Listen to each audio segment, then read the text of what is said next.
कि इस बार ललई जी के पक्ष में यहां पर इतनी धुआंधार वोटिंग होने जा रही है,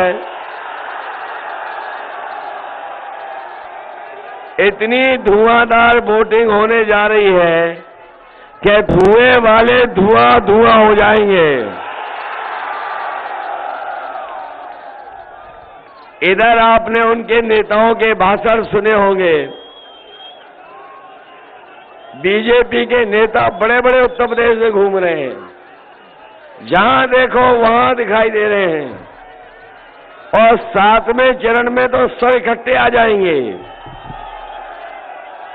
लेकिन कभी उनकी बातों को सोचना और समझना, जब आप सोचोगे और समझोगे तो आप पाओगे कि उनके जो छोटे नेता हैं वो छोटा झूठ बोल रहे हैं, और जो बड़े नेता हैं वो बड़ा झूठ बोल रहे हैं,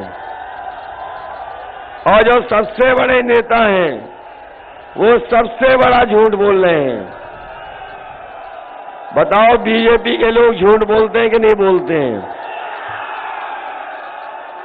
कहने को तो दुनिया की सबसे बड़ी पार्टी का दावा करते हैं, लेकिन अगर 5 साल का काम और उनके वादे और उन्होंने जो सपने दिखाए थे, अगर उन चीजों का आकलन करोगे तो दुनिया की सबसे झूठी पार्टी अगर कोई है तो भारतीय जनता पार्टी है। हमारे किसान भाई हैं, किसान भाइयों बताओ आपकी आय दोगुनी हो गई क्या? ये किसान भाई और किसान परिवार के हमारे बेटे नौजवान दिखाई दे रहे हैं। बताओ किसी की आय दोगुनी हो गई हो तो बता दो। इन्होंने कहा था कि इनकी सरकार बन जाएगी तो 2022 तक हम किसानों की आय दोगुनी कर देंगे। किसी की आय दोगुनी हुई हो तो बता दो। और जब खाद लेने गए तो क्या खाद मिल गई आपको? और डीएपी लेने गए तो क्या डीएपी मिल गई?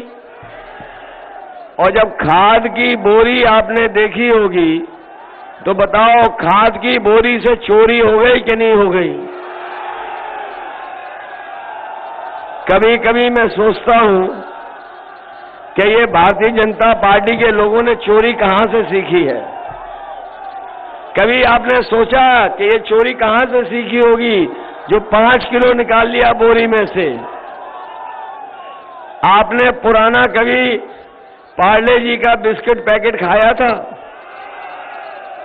जब पहले पार्ले जी का बिस्किट आता था पैकेट इतना बड़ा होता था, और जैसे जैसे महंगाई बढ़ी और उन्होंने मुनाफा कमाना शुरू किया, बताओ पैकेट छोटा हो गया कि नहीं हो गया?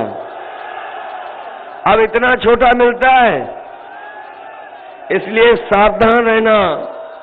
ये बीजेपी वाले दोबारा आ गए तो अभी तो 5 किलो की चोरी कर रहे हैं, अगली बार 10 किलो की चोरी करेंगे।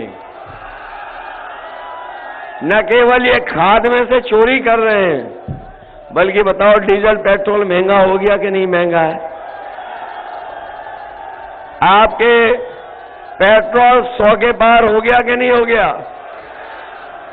याद रखना, बीजेपी वाले आ गए तो 200 रुपए में पेट्रोल बिकेगा, 200 रुपए में। सावधान हो कि नहीं हो? सावधान हो कि नहीं हो? पेट्रोल बेचेंगे बहुत महंगा। बीजेपी के लोग घर घर प्रचार कर रहे थे कुछ दिन पहले। इनके बड़े नेता घर घर जाके प्रचार कर रहे थे, घर घर जाकर के पर्चे बांट रहे थे। आपने देखा कि एक नेता पर्चा बांट रहा था कि थूक बांट रहा था, और उनकी वो बात जो लैपटॉप पे कही है उन्होंने, बताओ जनता लोटपोट हो रही है कि नहीं हो रही है? वो कह रहे हैं बीजेपी वाले कि जो इंटर कर लेंगे और जब 12वां में जाएंगे तब उन्हें लैपटॉप मिलेगा। अरे शुक्र है बीजेपी वालों, तुमने ये नहीं कहा कि इंटर करने के बाद जो 10वें में एडमिशन लेगा उसे लैपटॉप देंगे। ये जो हमें एक लैपटॉप दिखाई दे रहा है इस नौजवान के हाथ में, क्या ये लैपटॉप बाबा जी वाला है? बाबा जी तो कह रहे थे कि अपने बॉल लैपटॉप बांटे हैं, तो आपके जौनपुर में नहीं बांटे उन्होंने? वो तो अभी कह रहे थे कि हमने 2 करोड़ स्मार्टफोन भी बांटे हैं। ये जो हाथों में कुछ लोगों के हमें दिखाई दे रहे हैं स्मार्टफोन, कहीं ये बाबा जी वाले तो नहीं है? और वो क्यों देंगे आपको? जब वो चलाना खुद नहीं जानते तो क्यों आपको देंगे? और न केवल लैपटॉप चलाना नहीं जानते हैं, अभी कुछ दिन पहले उन्होंने एक तस्वीर लगाई थी अपनी, जिसमें वो खुद पूरब देख रहे हैं और जनता पश्चिम देख रही है। याद है कि नहीं याद है? और तब हमें जानकारी हुई कि ये स्मार्टफोन भी नहीं चला पाते हैं।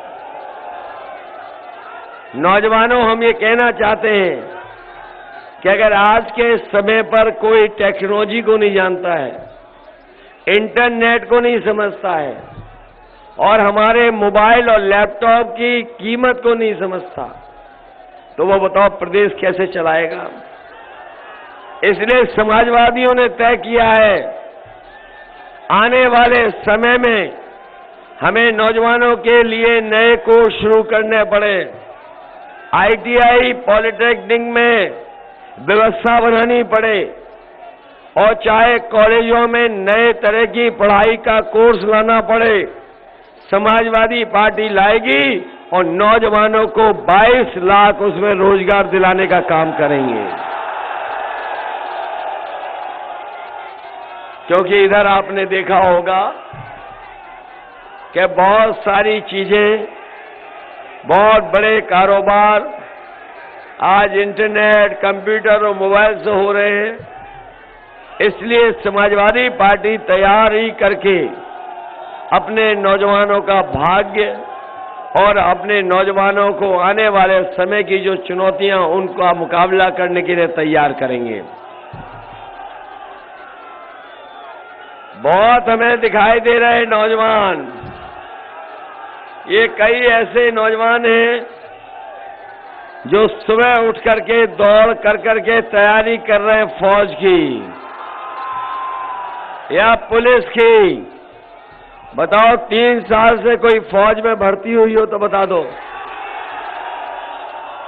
इसलिए हम उन गर्मी निकालने वालों को कहना चाहते हैं कि समाजवादी सरकार आएगी तो अपने नौजवानों के लिए भर्ती निकालने का काम होगा।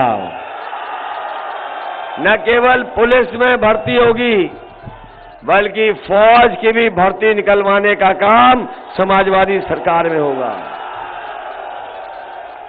इधर नौजवानों की उम्र बढ़ गई है।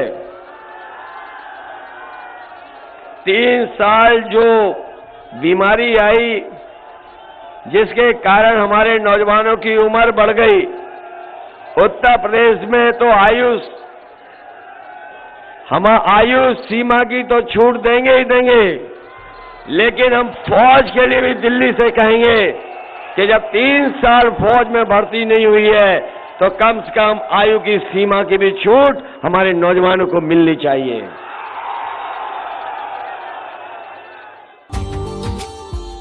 Subscribe now and press the bell icon. Never miss an update.